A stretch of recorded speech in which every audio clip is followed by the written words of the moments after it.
Self-sabotage thrives in the blind spots you can't see, causing you to have this fear of making any mistakes. I was just reading about this study on error-related negativity, showing how the brain generates an exaggerated error alarm when it perceives mistakes, which fuels more avoidance and self-sabotage. So the number one thing you have to understand when trying to break through your self-sabotage patterns is your brain isn't reacting to reality, it's reacting to its own distorted prediction of failure. I've worked with CEOs and high-level executives that run multi-million-dollar companies, and these are the top 3 ways I break their sabotage patterns and how you can counter them. First, we recode mistakes as data, not danger.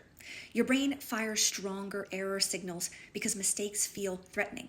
But we can retrain your brain to reinterpret mistakes as simply feedback loops, recoding them as course correction, not identity punishment. So what this looks like is thinking something like, this is my opportunity to learn faster, to shift the error from alarm to adjustment. This is where you want to rely on past successes as evidence of what you're capable of.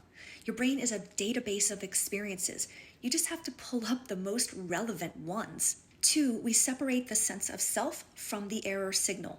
Studies show stronger error signals in people who link their mistakes to their identity, to who they are versus what they did. For example, I failed, therefore I am a failure. So we use identity rewiring to prompt your brain to signal, I detected an error, but I can make a correction.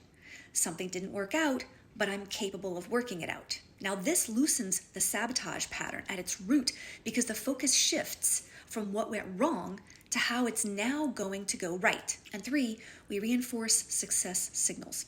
The brain's reward system competes with error alarms. So by strengthening the reward responses, we balance the negativity bias. So this looks like immediately celebrating small wins, right? Speak it, write it, feel it.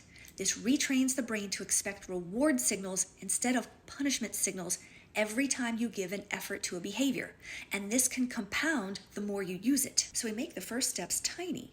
The brain resists big leaps, but it will green light micro actions that trick it into momentum. Look, the brain prefers the suffering it knows over the uncertainty of growth, and that's why people stay stuck in jobs, relationships, or identities they have far outgrown. But retraining your brain means you can no longer identify with your old sabotaging patterns because you are too busy making progress and confidently moving forward.